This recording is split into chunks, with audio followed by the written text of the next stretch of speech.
أعوذ بالله من الشيطان الرجيم بسم الله الرحمن الرحيم إن الصفا والمروة من شعائر الله فمن حج البيت أو اعتمر فلا جناح عليه أن يطوف بهما ومن تطوع خيرا فإن الله شاكر عليم. Silahkan dibaca semuanya. Sesungguhnya Safa dan Marwah merupakan sebagian syiar agama Allah. Maka barang siapa beribadah haji ke Baitullah atau berumrah, tidak ada dosa baginya mengerjakan sa'i antara keduanya. Dan barang siapa dengan kerelaan hati mengerjakan kebajikan, maka Allah Maha mensyukuri, Maha mengetahui. Kalau zaman dulu maksiat itu kan bisa dikatakan jarang, sehingga kalau ada kejadian itu geger. Dan biasanya bayaran maksiat itu kontan. Itu bedanya dengan sekarang.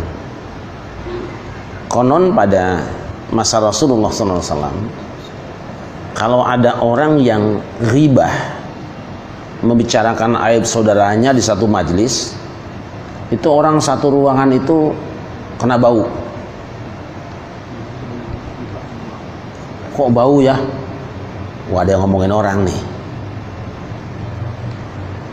Karena memang yang ngomongin orang sedikit.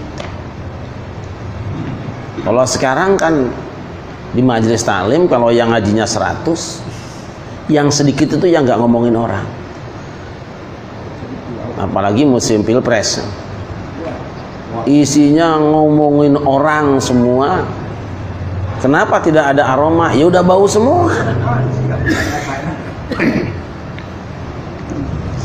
Dan biasanya perbuatan-perbuatan kotor itu dulu dibayar kontan. Nah, diantaranya adalah adanya sepasang remaja putra putri yang pacaran. Mawi pacarannya dekat Masjidil Haram lagi, dekat Baitullah, dekat Ka'bah. Kalau sekarang anak-anak pacaran ya cari aman di kuburan. Aman sebab di situ nggak akan ada ganggu. Sebab temannya udah ada di situ, setan. Coba lihat kuburan-kuburan sekarang jadi taman untuk pacaran anak-anak. Kurang ajarnya anak sekarang itu. Nah, si laki-laki perempuan ini namanya Isaf dan Nailah, pacaran. Namanya pacaran berdua-duaan.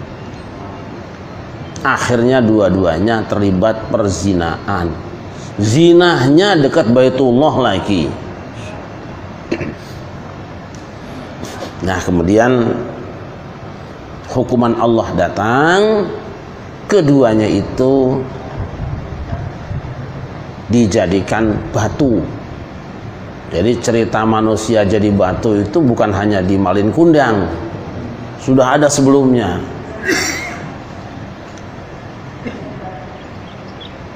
Kenapa? Supaya jadi pelajaran.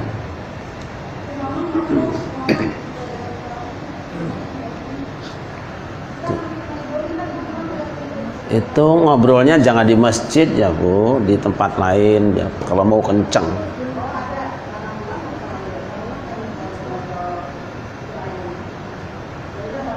Pindah dulu supaya enggak.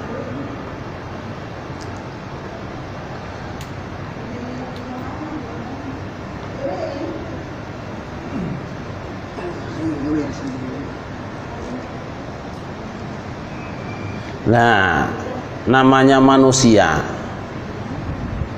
Pada waktu awal-awal kejadian biasanya kita kan heboh. Lama-kelamaan biasa, malah kadang jadi terbalik. Patung tadi itu kemudian batu itu diletakkan di antara dua bukit, di dua bukit. Yang satu namanya Bukit Sofa di sini, satu lagi namanya Marwah. Nah, Sofa itu ya cowoknya lah, Marwah itu perempuannya. Disinilah namanya patung Isaf, di sini Nailah. Mungkin ini sekarang jadi Asep gitu, ini jadi Nelly.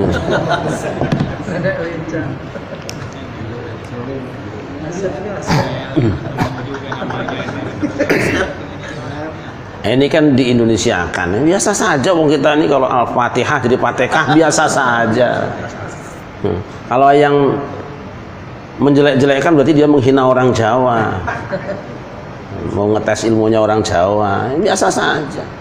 Saya lagi mencari siapa yang pertama-tama meramaikan istilah Fatihah dengan menghina kepala negara kita. Saya mau cari orangnya, mau tak tes gitu, fasih apa tidak Qurannya. Dah ini nanti lama-lama jadi dikiranya pendukung Jokowi lagi, kan repot.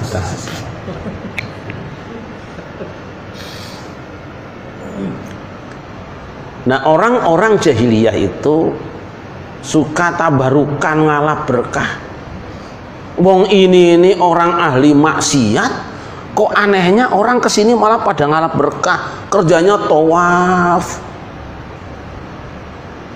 keliling ke situ sampai di sini ngusap. Mungkin untuk penglaris barangkali ya, penglaris perempuan nakal mungkin ngusapnya di sini. Kalau pemuda ganteng bikin laris yang ngusap yang sini gitu loh, ngalap berkah dengan si Isap supaya saya kelihatan ganteng, ngalap berkah dengan si Nailah supaya kelihatan cantik, mungkin begitu. Yang jelas mereka terusap, muter lagi, usap lagi. Nah, perbuatan ini adalah perbuatan kaum jahiliyah. Muter antara Sofa dan Marwah, ngusap patung Isaf Nailah di dua bukit ini adalah perbuatan jahiliyah. Ya, jangan berhenti di situ. Kalau tafsir ngaji sampai di sini kemudian ustadznya mati, ya ciloko.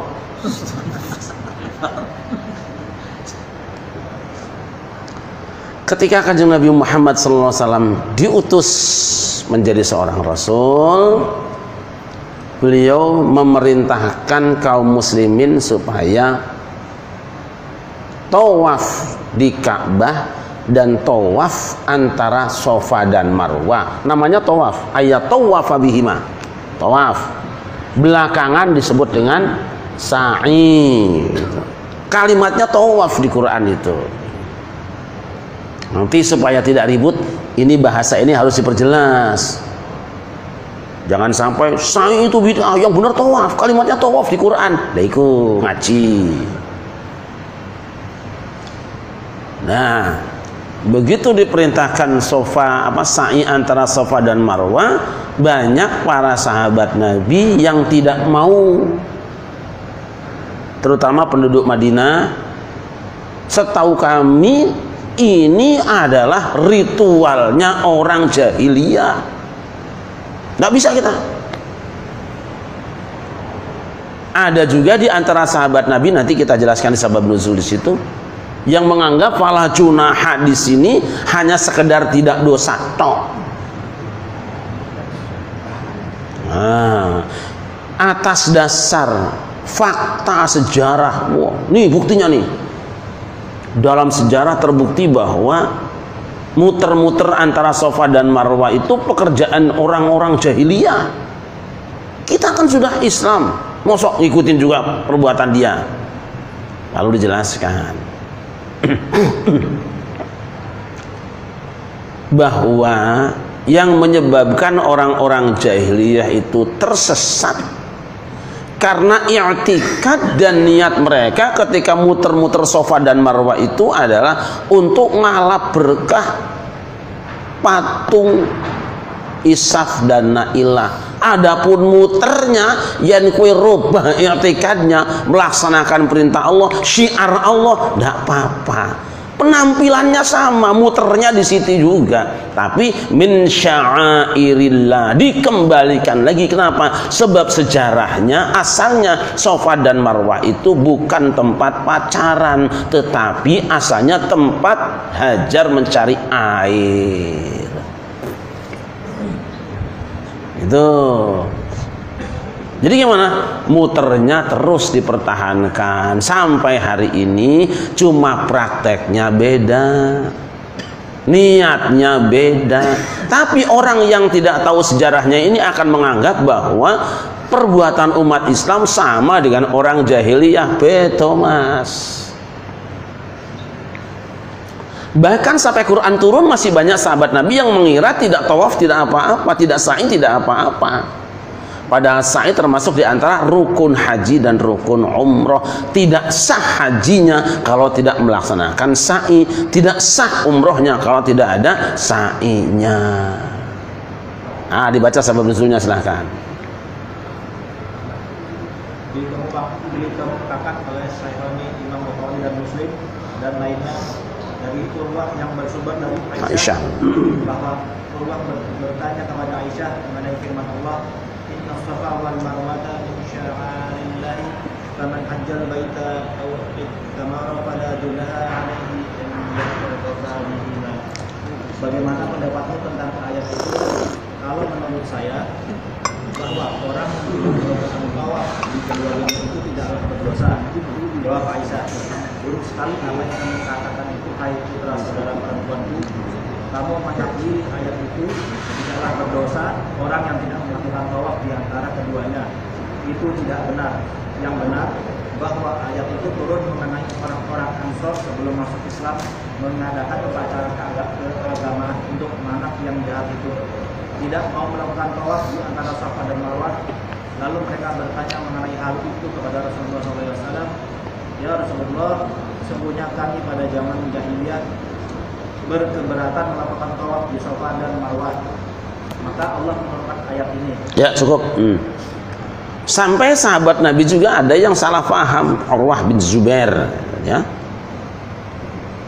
ngobrol dengan Aisyah, salah paham mengira siapa orang yang tawaf pada keduanya fala junaha, tidak berdosa. Berarti cuma tidak berdosa.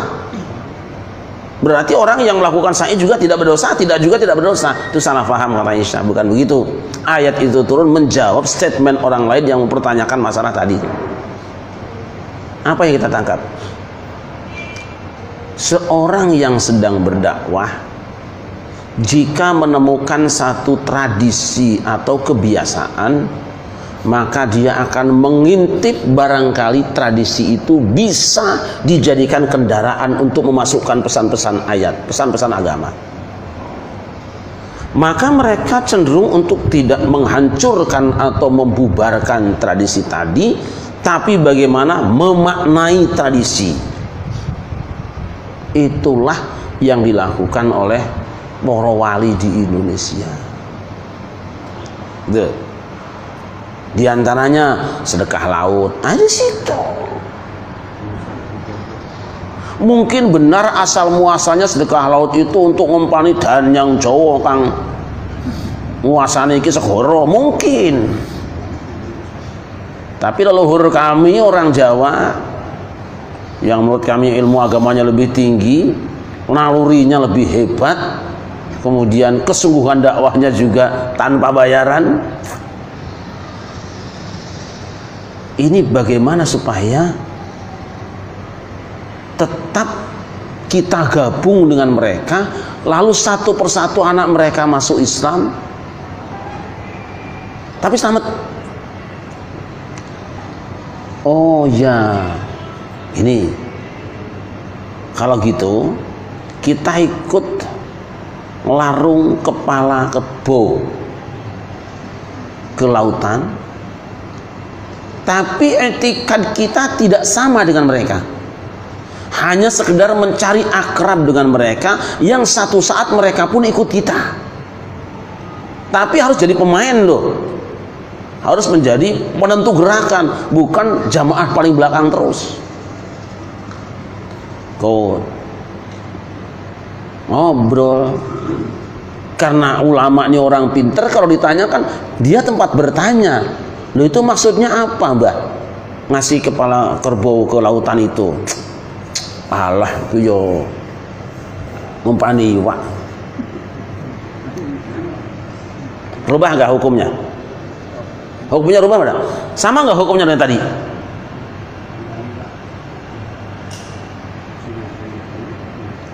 Hukumnya sama tidak?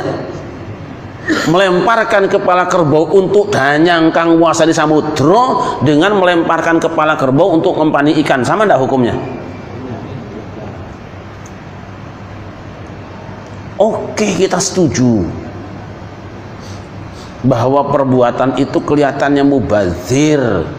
Mubazir itu ora pikiranmu dewe. Kita buang nasi mubazir enggak? Mubazir enggak? Nasi sepiring tumplek mubazir enggak? Diberikan ke ayam mubazir enggak? Dakwah itu enggak gampang. Inilah yang orang Minang katakan adai basandi syarak basandi kitabullah. Adat yang kemudian disendikan dengan syarak, dasarnya kitabullah. Nah, coba pemaknaan ini yang dirubah. Seperti ya Bapak dulu bilang, Bapak saya itu hidup di Ciamis, dekat dengan Kejawen. Tiap bulan itu pojokan kebun penuh sajen. Orang-orang tertentu kebun-kebun pojokannya sajen.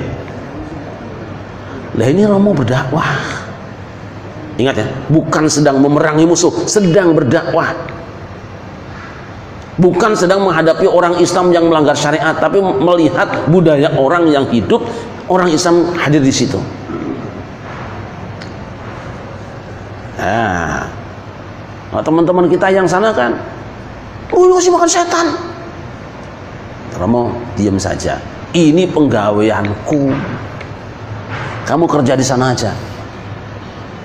Kamu ngimami sholat, kamu ngajar kitab, ini penggaweanku, ini pekerjaan saya.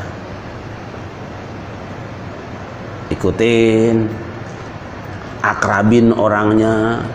Setelah akrab, orang-orang tadi diberi ilmu pengetahuan yang menyalahi apa yang selama ini ada dalam keyakinan mereka. Gitu loh. Makanya, kalau kemarin kan kita sajennya itu di kebun-kebun. Nah sekarang supaya lebih baik, sajennya itu ditambahin, ada urapnya, gitu kan? Terus dibikin pucukan gitu. Kita bawa ke masjid, gitu. Kan beda. Dan menganggap bahwa sajen itu bukan dalam rangka ngasih makan setan, bukan. Kemudian yang ditaruh di kebun itu yang sipil-sipil, yang cuma menyan toh. Jadi pojok isinya garek menyan. Berapa duit sih menyan? Gitu. Niatnya apa? Niatnya dalam rangka apa? Jin itu punya kesenangan. Kalau Haji Mahali mungkin minyaknya misik. Di dalam menyan itu termasuk favoritnya jin. Lo bisa tahu? Lo orangnya kenal sama jin kok. Kenalan sama jin ya. Ternyata jinnya rekuisnya menyan. Atau lian-liani. Disampaikanlah itu di pojok, bukan dalam rangka nyembah jin, nyembah setan.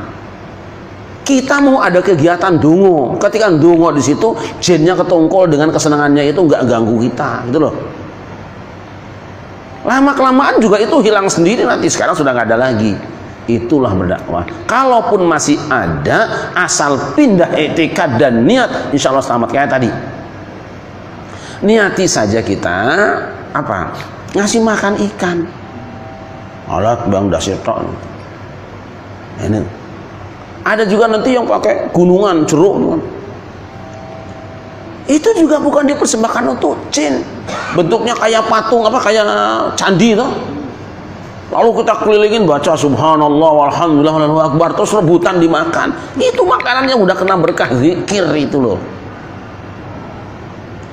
Nah maka ambil pelajaran betapa hebatnya Islam putar Safa Marwahnya tetap ada, tetapi berubah niat dan caranya. Tidak lagi ngusap-ngusap patung. Gitu. Kan aneh. Sama dengan Borobudur, niat Borobudur. Dulu orang kita tawaf di Borobudur kan. Ada yang rogoh kalau megang ini dapatnya tuh berarti dia jadi orang kaya. Sampai kiamat kalau tangannya pendek ya nggak akan sampai. Ini kan? Sekarang kita datang di situ dengan cara dakwah para wali, para ulama, berubah semuanya. Sekarang Borobudur bukan lagi tempat ibadah kita, tapi tempat wisata. Kalau muter di situ atau begini di situ, dosa apa enggak? Dosa nggak? Dosa. Tapi kalau muter foto-foto, dosa nggak? Tempatnya sama. Nah, jadi tolong kalau orang sedang berdakwah itu jangan suka di salah-salahkan. Tradisi yang ada asal sudah rubah i'tikad dan kaifiyahnya, beres. Nah, kan ada kalanya yang sudah tuntas, ada yang belum, ya sabar. Tapi cara-caramu menghina itu menggagalkan kami yang sedang berdakwah. Masih ribuan ritual budaya yang belum kita selesaikan. Kita sedang cari cara. Seperti saya bilang, di satu daerah itu ada orang kalau bulan Suro itu berjalan kira-kira 2 km, ribuan orang. Begitu sudah disiapkan berjalan, itu nggak nengok, semua lurus, tidak ngomong, tidak nengok sepanjang 2 km ke lautan. Saya tanya orang sana, maksudnya apa? Nggak tahu. Ini dia kesempatan kita. Besok pertahankan itu, aku mau ikut dan aku jelaskan maksudnya ini, selesai. Ini belum waktu saja kita. Siapa yang akan selamatkan umat manusia dari kesesatannya? Kalau dengan cara uring-uringan cuma bisa menyalahkan orang, nggak memberikan alternatifnya, bagaimana?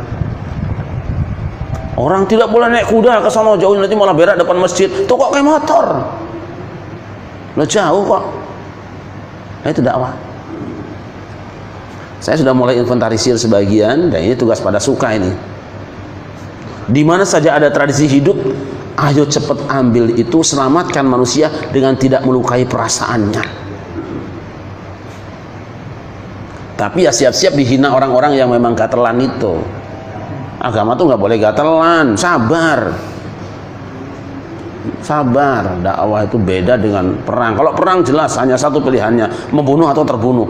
Dakwah tidak, larut dalam budaya mereka, manjingnya ciroso mereka. Itu yang sulit. Nah, ya. Sekarang ibadah haji. Itu aslinya kan dulu Kanjeng Nabi Ibrahim, Ismail dan Hajar ngelemparin setan. Sekarang setannya enggak ada, tinggal simbol setannya, tuguhnya lemparin pakai jumroh, ulah usta'aqobah itu tadi. Jangan kita bilang gila tuh orang, batu diem dilemparin mulu katanya. Dulu kan Ibrahim lemparin setan, setannya mana nggak ada nih. Lu aja setannya, nggak bisa. Artinya apa? Ada simbol-simbol. Allah mengajarkan agar supaya kita dalam berdakwah itu suka menggunakan simbol supaya lebih nancep di perasaan orang, tidak tersinggung perasaan orang. Nah, wayang itu simbol suara hati manusia. Ayo, siapa yang tahu berapa jumlah wayang semuanya? Ayo Pak Jenderal ya. Yang saya tanya orang Jawa, Wajib Mali, berapa wayang semuanya? Ngaku wong Jawa gak ngerti jumlah wayang. Ya memang gak pernah ngitung, tapi kan ada sensusnya. Sekarang Bimo bin siapa? Gatot Kaca anaknya siapa? Iya, Werkudara itu alias siapa? Bimo alias hebat wayang itu, ada alias-aliasnya. Silsilahnya ada itu. Nah, wayang itu ada dalam satu kotak. Maknanya apa? Luar biasa. Semua karakter ini ada dalam kotak hatimu. So, tanya sekarang, ada nggak rasa jahat di hatimu? Ada. Ada nggak potensi baik di hatimu? Dalang kudu main mempertandingkan wayang-wayang tadi supaya yang benar yang menang. Maksudnya apa? Kalau muncul di hatimu macam-macam rasa, hanya satu yang boleh menangkannya. Apa? Kebenaran. Senjatanya apa? Kalimat syahadat. Luar biasa. Tanpa itu kalah kita. Gitu loh. Ini wayang tuh kelakuannya ada semua di hati kita. Kadang-kadang kita merasa juga perasaan saya baik gitu ya, kadang ya. Tapi kadang-kadang merasa kita, perasaan kelakuan kita neraka semua nih. Kalau lagi marah, itu kelakuannya siapa? Lambangnya siapa? Kalau mau makan harta orang lain, mau geser batas tanah orang lain, lambangnya siapa? Lambangnya itu Bathara Kala. Lihat, buto. Andai suara hati manusia diwujudkan, kita tiap hari berubah penampilan, pasti berubah. Oh lagi ngaji nih, kayak Gatot Kaca kabeh atau kayak mana Kresna ganteng semua. Begitu pegang WA yang enggak berubah jadi Sengkuni mana gitu loh.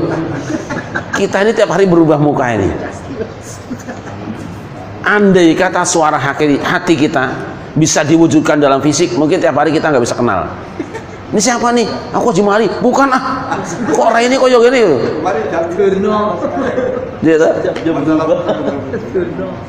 Masya Allah, itu hebatnya orang Indonesia di dalam menjadikan perlambang-perlambang cuma untuk ngomong hati manusia kotak. Masya Allah. Sodrun, dada. Kenapa? Sodrun, saudara. Saudara itu meluncur, karena semua yang meluncur dari kelakuan manusia itu asalnya dari sini. Nah gitu ya. Nah sudah, saya mohon maaf ada manasik umroh hari ini, gak lama-lama. Mendoakan besok tanggal 27 insya Allah saya berangkat umroh menemani teman-teman dari Pakto. Mudah-mudahan lancar dan diterima oleh Allah Subhanahu Wa Taala. Ya, kita harus bisa membedakan kita saat berdakwah dengan saat-saat kita di mana sedang berperang, ya, berperang. Kaidahnya berbeda. Orang berperang pilihannya satu, Pak Jenderal, membunuh atau terbunuh. Tapi bukan berarti nggak ada strategi, ada juga. Dan strategi perang itu juga kebohongan. Harus bohong ke musuh, harus bohong. Kalau nggak bohong ya mati kita. Nah begitulah dalam berdakwah, kita berperang menghadapi macam-macam budaya, tradisi. Harus pandai-pandai kita masang strategi. Saya tidak berbicara kepada kalian yang memang sudah ahli agama, sudah pasti masuk surga. Saya sedang berbicara pada saudara-saudara saya yang punya tanggung jawab. Masih banyak orang yang harus diselamatkan dengan cara tidak tersinggung. Masih banyak yang harus kita selamatkan dengan cara-cara yang bijaksana. Ini pekerjaan orang-orang yang butuh kesabaran. Tapi kalian yang sudah merasa ada di pintu surga dan tidak peduli urusin orang lain, terserah kamu neraka, kamu kemana terserah, ya silahkan. Pengajian ini bukan untuk yang seperti itu. Ini untuk orang awam-awam yang sadar bahwa dia masih mencari teman dalam beribadah pada Allah Subhanahu Wa Taala.